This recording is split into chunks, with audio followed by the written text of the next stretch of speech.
Welcome to ZipRecruiter Presents Whatever Happened to Pizza at McDonald's, the investigative journalism program, or IJP, where I ask the question, whatever happened to the pizza at McDonald's, sponsored by ZipRecruiter. I'm your host, Brian Thompson. Longtime listeners may have noticed that this program now has a slightly different title. While our first 100 episodes were published under the title Whatever Happened to Pizza at McDonald's, for the foreseeable future, our show will be called ZipRecruiter Presents Whatever Happened to Pizza at McDonald's. Allow me to explain, but first, a word from our sponsor, ZipRecruiter. It is a familiar situation. Your wealthy relative has passed away, and you have inherited quite a bit of money. You decide to use it to fulfill your lifelong dream of opening a crepe paper store. One problem: to set yourself apart from the competition, you need your crepe paper to be hand-creped. And as a typical able-bodied human male or female, you only possess 2 hands. You need to hire a workforce. That is where ZipRecruiter comes in. In exchange for a negligible percentage of your inheritance, ZipRecruiter will post to hundreds of computer-based job boards, sending you a list of potential employees whose hands are ready to crepe. Now you can sit back, relax, and choose from this list of candidates according to whatever federal and state anti-discrimination laws apply to you, a small business owner. Soon, you and your staff will be creping paper, and you will have something to brag about when you visit your wealthy relative's grave. ZipRecruiter, making dreams come true.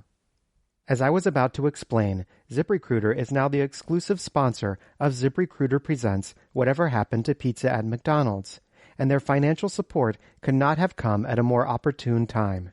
After an unfortunate incident involving an infestation of garden slugs, I was forced out of my home and into a new home that had previously not been a home at all, but instead was simply my car. I was grateful to have a roof over my head, but I must admit I would have preferred it not be a moonroof. And though living in my car afforded me certain amenities, like enjoying breakfast in bed by ordering at a drive-thru, I was beginning to miss small conveniences, like being able to plug my electronic devices into something other than a cigarette lighter. Then, roughly 2 Tuesdays ago, something miraculous happened. I returned to my car/house after washing up in the Los Angeles River and discovered a handbill tucked under my windshield wiper. Have a podcast, it said? ZipRecruiter would like to give you money in exchange for promoting our service. Any podcast will do. Just say our name and get your check. In times past, hosts such as myself found it absolutely debasing and humiliating to personally read advertisements on their programs, but thankfully those days are over. I was happy to promote ZipRecruiter in exchange for money I could use to rent or buy a place of residence that is not on wheels. The only problem was, I do not host a podcast. This program began as a podcast, but surpassed podcast quality quite a while ago, and is now an investigative journalism program, or IJP. But I called the number on the handbill and explained my situation anyway. And it turns out ZipRecruiter did not care whether my show was a podcast or an IJP. They were just excited to give me money in exchange for promoting their service. In fact, the representative with whom I spoke said that the only thing ZipRecruiter loves more than recruiting people is buying advertising time. I do not know how this could be a successful business model, but as I learned many years ago when a friend of mine gave me a Clydesdale with halitosis as some kind of tax dodge, it is never a good idea to look a gift horse in the mouth. Thus, our new title, ZipRecruiter Presents Whatever Happened to Pizza at McDonald's.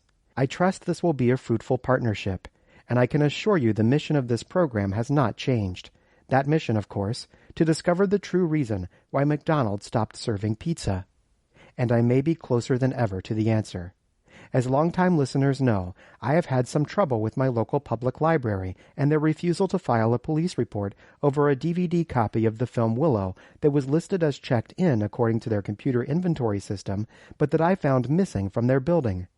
I simply cannot trust this particular library to cater to my needs as a library patron.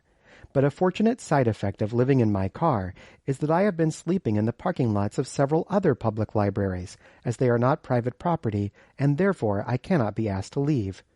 And it is at another public library that I discovered a microfilm archive of Chicago Tribune newspapers. Chicago has been a key city in regards to McDonald's pizza.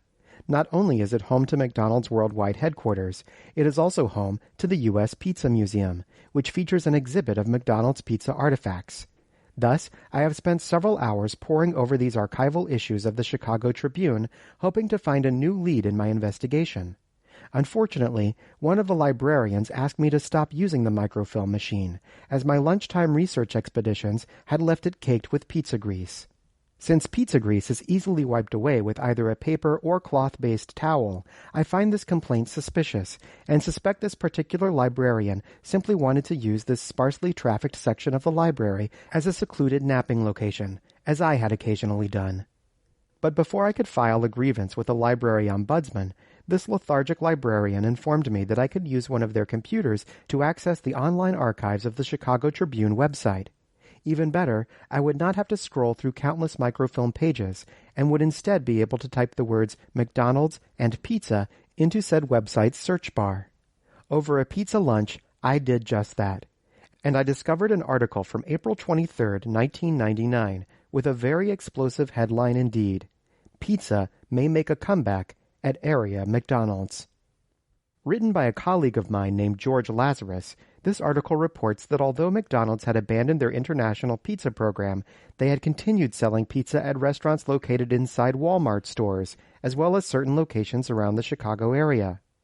What's more, the success of these continued pizza operations may inspire McDonald's to resume offering pizza in the near future, nationwide. Sadly, we know with the benefit of hindsight that this did not come to pass.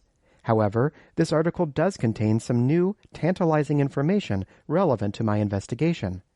According to the Chicago Tribune, McDonald's late 1990s pizzas were supplied by a Chicago-based company called Nation Pizza Products, and after very effectively wiping down my now greasy library computer with a paper towel, I used the Google service to discover that Nation Pizza Products is still in business.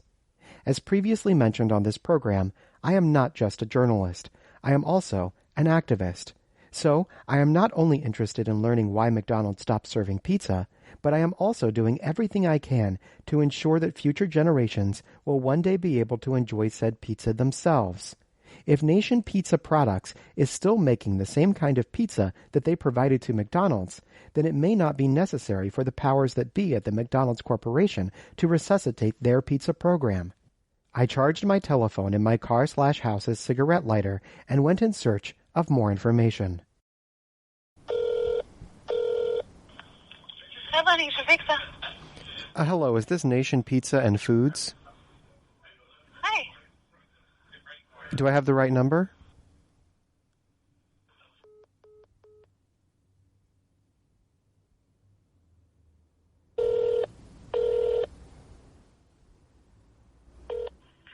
Hello, Nation Pizza.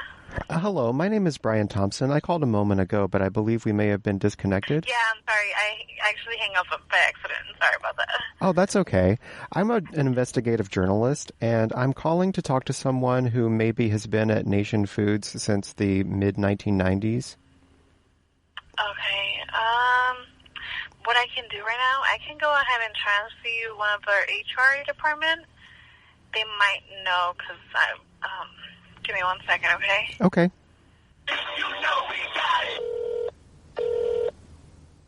Hello, you've reached the Human Resource Department. I am not available. Please leave your name and number, and I'll get back to you. Thank you. You may start your message now. Hello, my name is Brian Thompson. I'm an investigative journalist.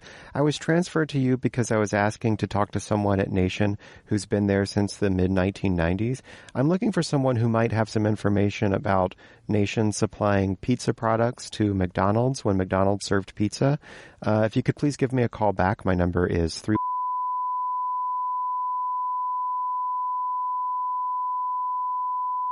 Thank you. This is Brian Thompson. I'm just returning a call. Yeah, Brian, you had left a message for us inquiring this Nation Pizza, something about McDonald's or something like that. Yes, I'm an investigative journalist, and I'm looking into why McDonald's stopped serving pizza in the mid to late 1990s. And in my research, I discovered that your company perhaps provided McDonald's with their pizzas. Is that correct? Yeah, I can't comment on that. We don't disclose any of our customers' names.